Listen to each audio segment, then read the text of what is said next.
Hola, soc la Vanessa Pleguezuelo, soc la responsable del banc de llet i en aquest vídeo us explicarem les pautes d'higiene per fer l'extracció de la donació de llet. Us faré unes recomanacions abans de començar a fer l'extracció de la donació de llet. En primer lloc, heu de saber que si és la primera vegada que feu extracció, possiblement no us surti llet o surti poqueta llet. Això és normal. Si voleu incrementar la producció, és recomanable fer extraccions més freqüents, és a dir, fer extraccions de 5 minuts al cap d'unes hores, en comptes de fer una extracció diària, per exemple, de 30 minuts. Volem fer recomanacions a l'hora de fer l'extracció, com per exemple, si el vostre bebè ha tingut tomes més espaiades durant la nit, doncs al matí pot ser un bon moment per fer la donació de llet. També que si no esteu amb el vostre bebè en el moment de l'extracció, doncs és molt recomanable visualitzar o fer servir vídeos del vostre bebè durant l'extracció, o també fotografies o inclús tenir algun objecte o alguna peça de roba del vostre bebè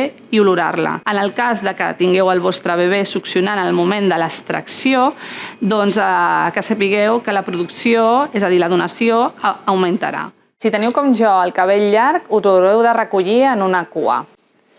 Hem d'evitar que el cabell entri en contacte tant amb les peces fungibles del tirallet. Per tant, recollirem tot el cabell en una cua perquè no ens molesti per tot el procés de la donació i l'extracció. Es recomana fer una estimulació dels pits. Llavors, amb els teus propis dits, has d'apretar el pit contra el tòrax i fer una estimulació així en cercle, circular, durant uns 5 segons, sense canviar la posició dels dits. I llavors canvies el punt. I així vas estimulant, abans de l'extracció, el flux de llet a la teva mama. Vas fent diferents cercles al voltant de la teva mama, al voltant de l'areola, i això facilitarà el flux d'extracció en el moment de fer la donació. Si a les mans teniu anells o polseres, doncs us haureu de treure abans de la neteja. Obrim l'aixeta amb aigua freda, força aigua, i ens posem una miqueta de sabó. Començarem a eixugar-nos els dos palmells, a rentar-nos bé, i un palmell contra l'altre. D'acord? Les ungles també, en un cas i en l'altre. I ens rentarem molt bé el pulgar. Això dura uns 30 segons, entre 30 segons i un minut. I per últim, ens rentarem també els canells. Per això us deia que us heu de treure també les polseres. Agafem paper d'un únic ús. Mai fer servir ni tovallons ni draps de cuina per secar-nos les mans, ni el tirallet, ni les peces fungibles.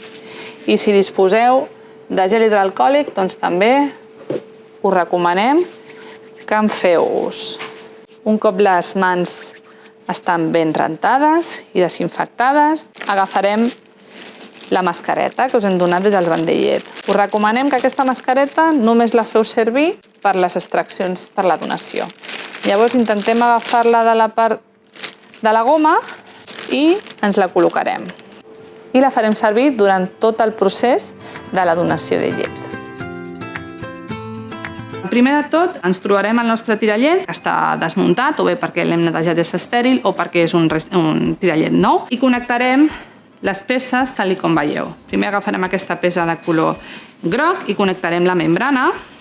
Un cop la membrana estigui ben connectada, la col·locarem en el colze de forma lateral. Això ens facilita que durant l'extracció nosaltres puguem veure com se'n va omplint el recipient, com va caient la llet.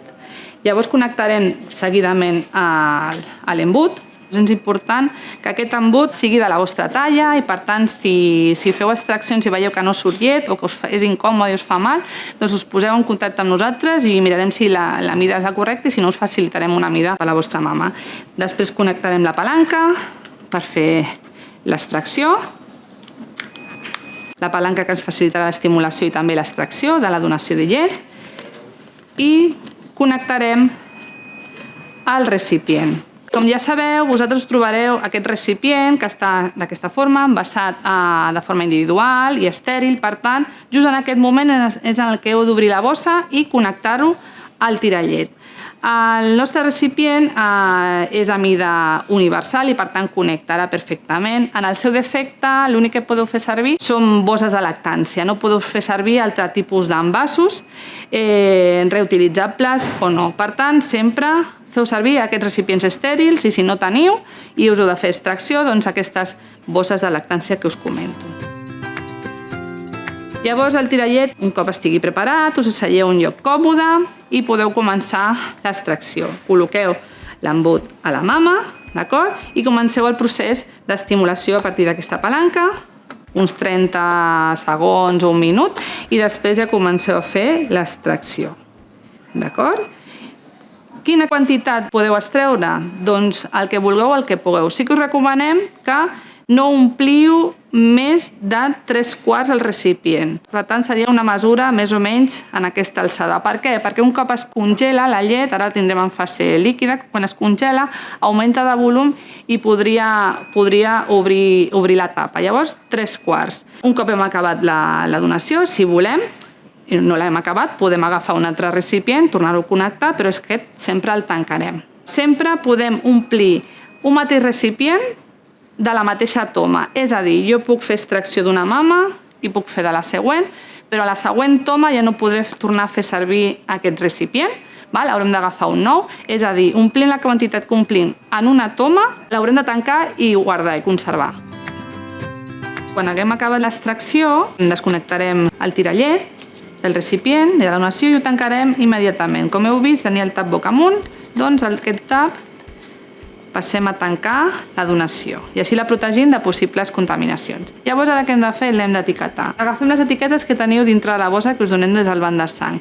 En aquestes etiquetes tenim una codificació i vosaltres heu d'omplir el vostre nom, els cognoms, la data d'avui, la data d'extracció i els mil·lilitres que heu omplert, que podeu llegir amb aquesta escala. Llavors, és important que no feu servir retoladors o alguns bolis que tenen tintes fluides, sinó feu servir un boli en gel per evitar que durant la congelació, que s'humedeix una miqueta l'etiqueta, s'esborri la informació. Llavors, un cop estigui omplerta l'etiqueta, enganxarem l'etiqueta en un lloc visible del recipient de la donació. I ja està preparada la donació perquè la guardem al vostre congelador per conservar-la. Un cop has fet la donació, immediatament després, el primer que has de fer és guardar la donació directament al teu congelador. Llavors, per protegir-la, nosaltres dintre del kit et donem una bossa amb tancament, que són aquestes bosses tip. Si és la primera donació, ara has d'agafar la bossa, ficar la donació al seu interior, tancar-la per protegir-la que no estigui en contacte amb aliments del propi congelador i guardar-la d'aquesta manera. En el cas que no sigui la primera donació, ens trobarem que la bossa ja té altres donacions, com és el cas. Dintre d'aquesta mateixa bossa podem anar-la omplint amb diferents donacions protegides i tancades amb aquest tip que veieu. Recordeu que des de la primera donació no poden passar més de 4 setmanes que us poseu en contacte amb el banc de llet perquè es passem a recollir les donacions. Després de guardar la donació, que és el primer que hem de fer, el segon serà desmuntar aquest tirallet per rentar-lo. Aquestes són les peces que han estat en contacte amb la llet. Llavors, aquestes peces les posarem en contacte amb aigua, en un primer moment amb aigua freda, i les rentarem molt bé, i les anirem afegint a la pica. Possiblement podeu fer servir un tàper, com el que tinc jo, que estigui net, les anirem deixant aquí dintre, amb l'aigua. Aquesta primera rentada l'estem fent només amb aigua i aigua que sigui freda. I ara canviarem l'aigua i posarem aigua més calenta. I aquí sí que aplicarem una miqueta de sabó per rentar totes les peces fungibles del tirallet que han estat en contacte amb la llet. Que totes les peces quedin ben netes, amb sabó, les deixem aquí secant. Mai les poseu a sobre d'un drap de cuina secant i tampoc a sobre del marbre directament. Podeu fer servir paper d'un unicús i les poseu a sobre mentre esteu acabant de netejar la resta de peces. Sequem les nostres mans, mira tot. I després secarem una a una cada peça fungible que ha estat en contacte amb la llet. És important que aquest assecat sigui a consciència perquè no quedi cap microgota. Aquest possiblement és la peça més complicada i que possiblement heu de posar més atenció perquè té més espais on poden quedar microgotes. Per tant, serà una miqueta més dificultós assecar-ho. Aquesta hem de secar també amb una mica de consciència per arribar a la part interior. I per últim, la membrana. La membrana també és molt important en el procés de la succió del buit del tirallet. Per esterilitzar el tirallet podeu fer servir des de bosses d'esterilització al microones, tal com us indicaran les instruccions, posant una quantitat d'aigua dintre una bossa i afegint dintre d'aquesta bossa les peces. També si teniu esterilitzadors els podeu fer servir sempre que la temperatura sigui superior a 100 graus i estigui un mínim de 5 minuts a aquesta temperatura, les peces fungibles. Hi ha mares que utilitzeu un robot de cuina perquè té temperatura i temps controlat. També podeu fer servir una cassola de casa a la que poseu aigua i en el moment que estigui bullint podeu afegir aquestes peces fungibles dintre de la cassola amb aigua i heu d'esperar, com us comentava, entre 5 i 15 minuts que estigui bullint amb les peces fungibles dintre de la cassola. Important, la membrana és una peça que potser amb forces esterilitzacions es podria fer malbé, tot i que teniu dues peces dintre del vostre tirallet i sempre la podeu canviar. En el moment que veieu que durant l'extracció la succió no la fa correctament, possiblement és el problema de que la membrana s'ha deformat. Tot i així, heu també d'incloure-la dintre de les peces fungibles a esterilitzar.